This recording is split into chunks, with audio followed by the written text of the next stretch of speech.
बिस्मिल्लाहिर्रहमानिर्रहीम, अस्सलाम वालेकुम रहमतुल्लाह। आज जो हम आर्टिकल डिस्कस करने जा रहे हैं उसका नाम है angle made by a transversal on parallel line.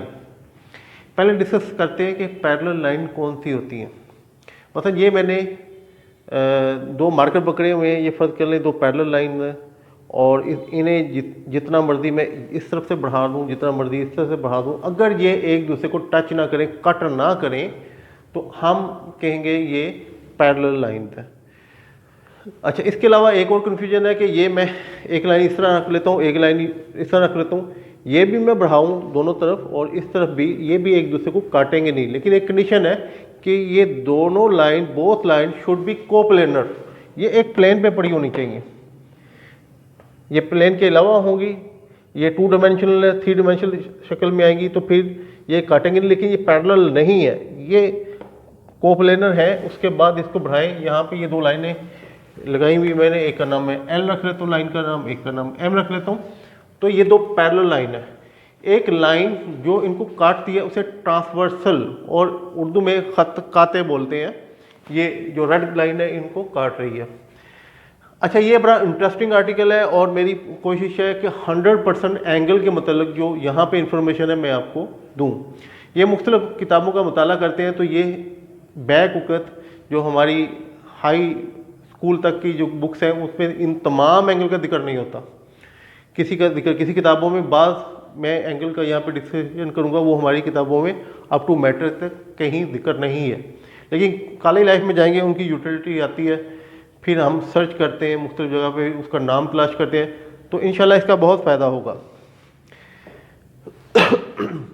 अच्छा, ये देखिएगा, ये दो लाइन है एल और एम और पैरेलल लाइन है। इनको एक ट्रांसवर्सल यानी काटने वाली, हाथ काते बोलते हैं, एक लाइन इसको काट रही है तो इससे 8 एंगल बनेंगे। मैं इस एंगल का नाम रखता हूँ 1, ये एंगल 1, ये 2, इस एंगल का नाम रखते हैं 3 और इसका 4। अच्छा, अब इस तरफ आ जाए, इस एंगल का नाम रखते हैं 5, 6, 7 और 8।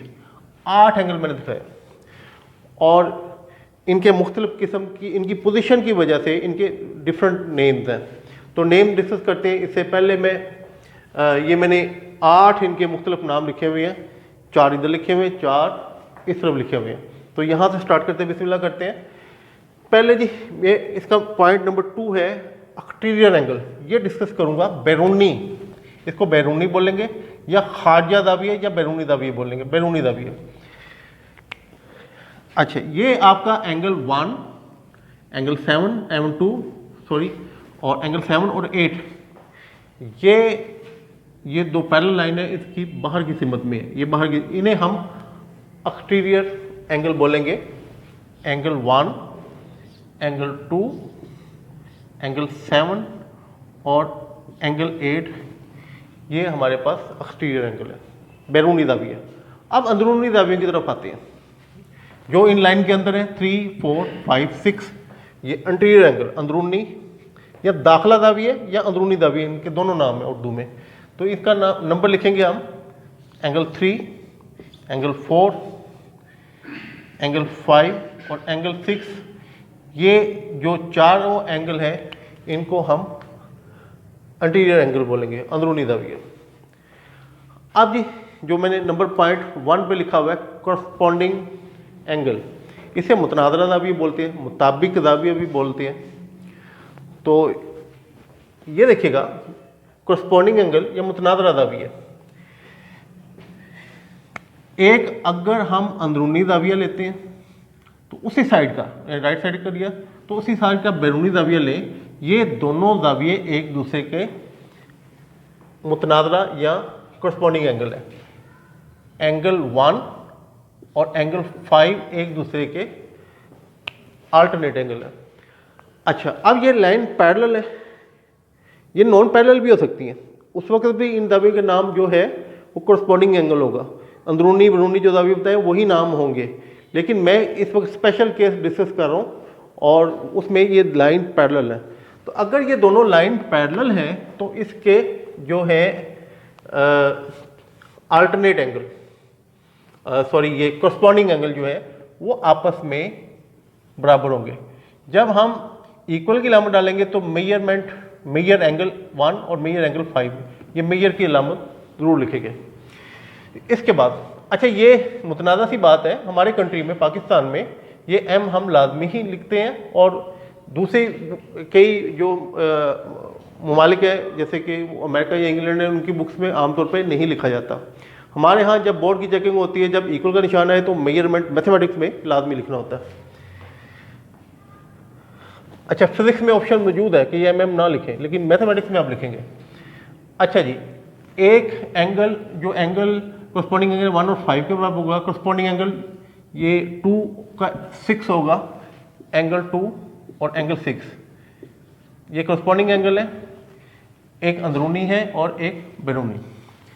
इसी तरीके से ये 4 अंदरूनी है, इसका बैरूनी दाविया यानी इंटीरियर और एक्सटीरियर 4 और 8, एंगल 4 इक्वल होगा एंगल 8 के, और इसी तरीके से 3 7 का होगा, वो मैं नहीं लिख रहा। यानी ये आपके पास जो है 8 टोटल जो है करस्पॉन्डिंग एंगल बन रहे हैं, और इसमें एक इंटीरियर पकड़ ले, एक्सटीरियर एक ही साइड का, ये आपस में बराबर होते हैं। अब ये हम एक्सटीरियर की बात कर रहे हैं, alternate exterior angle, alternate exterior. Alternate का मतलब मुतबादला, एक्सटीरियर का मतलब हो गया खारिजा या बैरूनी दाविया।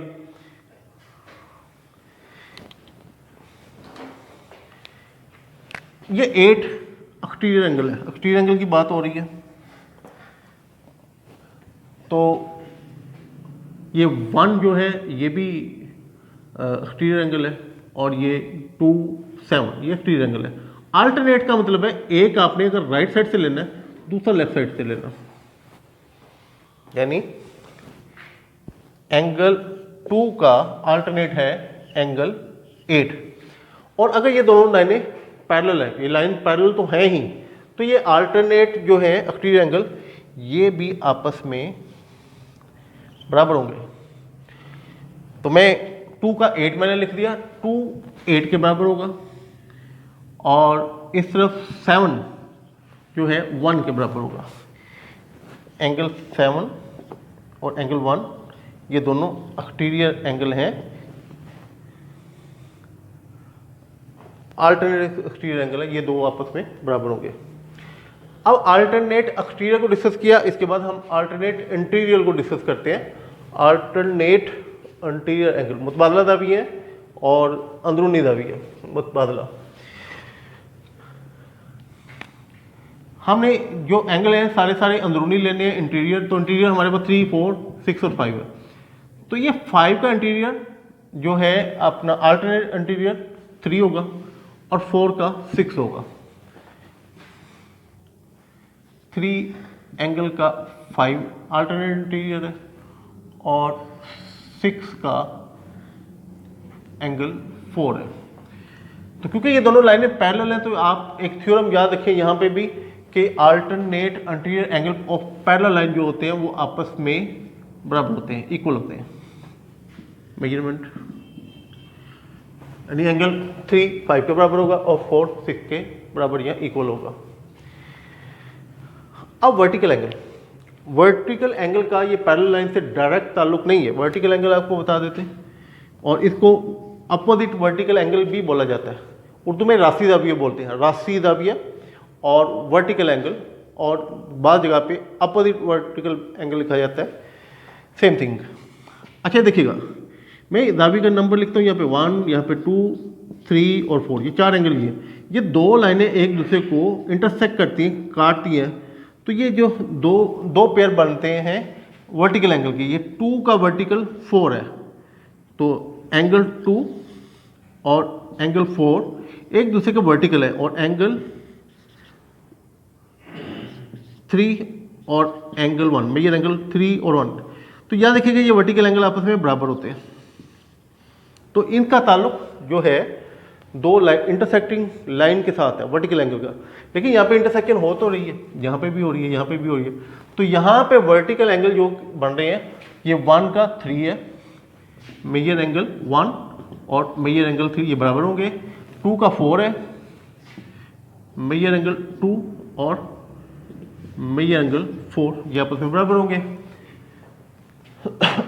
इसी तरीके से 5 का 7 बराबर होगा और 6 का 8, ये वर्टिकल एंगल इसी तरीके से आप बराबर लिख सकते हैं।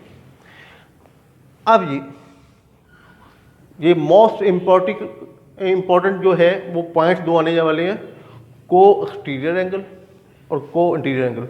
हमने पहले अल्टरनेट इंटीरियर एंगल पढ़ा था, अल्टरनेट इंटीरियर एंगल कि एक इधर का पकड़ा और दूसरा दूसरी साइड पे पकड़ा। अच्छा, ये इधर वाला पकड़ा आपने राइट साइड का तो उधर लेफ्ट साइड का, ये इंटीरियर एंगल थे। अल्टरनेट एक्सटीरियर एंगल भी हमने पढ़े हैं। तो एक्सटीरियर एंगल ये हमारे पास 1 2 7 8 ये हमारे पास एक्सटीरियर एंगल है। अल्टरनेट 8 का 2 अल्टरनेट है और 1 का 7 है, यानी एक राइट साइड पे लेंगे एक लेफ्ट साइड पे लेंगे इंटीरियर एंगल। अब को एक्सटीरियर एंगल, इसे को हम शरीक बोलेंगे उर्दू में। एक्सटीरियर का मतलब बैरूनी, शरीक बैरूनी और ये शरीक अंदरूनी, ये इसका अगर हम तर्जुमा करना चाहें। अच्छा, को एक्सटीरियर एंगल हमने लेने हैं कि ये दोनों जो एक साइड पे हो, 1 का 8 1 एंगल जो है उसका एंगल 8 को एक्सटीरियर एंगल है। 1 का 8 और 2 का 7, एंगल 2 का एंगल 7। और यहाँ पे नहायत इंपॉर्टेंट आप थ्योरम पढ़ने जा रहे हैं, एक्सटीरियर एंगल की बात हो रही है 1 का 8 के ये जो को एक्सटीरियर एंगल है ये सप्लीमेंट्री एंगल होते हैं, यानी इन दोनों एंगल को जमा कर दें तो 180 आना चाहिए। तो मेजर एंगल 1 को अगर मेजर एंगल 8 में ऐड करेंगे तो 180 डिग्री आएगा। इसी तरीके से अगर आप मेजर एंगल 2 को ऐड करेंगे मेजर एंगल 7 में तो ये 180 डिग्री आएगा। ये दोनों सप्लीमेंट्री एंगल है। अब लास्ट जो हमारा पॉइंट है वो है को इंटीरियर एंगल। को इंटीरियर एंगल ये भी एक सिमत में यानी कि शरीक अंदरूनी दावी है। तो को इंटीरियर एंगल ये 4 का 5 है, एंगल 4 का एंगल 5 को इंटीरियर एंगल है और 3 का 6 है, एंगल 3 का एंगल 6 को इंटीरियर एंगल है। अच्छा, ये मैंने एक इंपॉर्टेंट थ्योरम आपको पढ़ाया था, बताया था यहाँ पे को एक्सटीरियर एंगल की सूरत पे। यहाँ पे भी एक इंतहाई इंपॉर्टेंट जो कि आपके बड़े कॉम्प्लिकेटेड क्वेश्चन होंगे या IQ टेस्ट में आपसे सवाल पूछे जाते हैं। मुख्तलिफ जगहों पे आप जाते हैं, आप मिलिट्री का टेस्ट देते हैं, कोई भी जो है इंटेलिजेंस का आप टेस्ट देते हैं तो उसमें ये पूछा जा सकता है। तो उसमें ये बड़ा इंपॉर्टेंट पॉइंट है जो कि आपकी कोई इश्काल है उनका आंसर देने के लिए। अच्छा जी, ये देखिएगा ये को इंटीरियर एंगल जो है 4 और 5 मेजर एंगल, ये भी एक सप्लीमेंट एंगल है, सप्लीमेंट्री एंगल है, यानी मेजर एंगल 4 को मेजर एंगल 5 में ऐड करेंगे तो 180 डिग्री आएगा। इसी तरीके से मेजर एंगल 3 और मेजर एंगल 6 को ऐड करेंगे क्योंकि ये दोनों सप्लीमेंट्री एंगल है तो ये आंसर 180 डिग्री आएगा।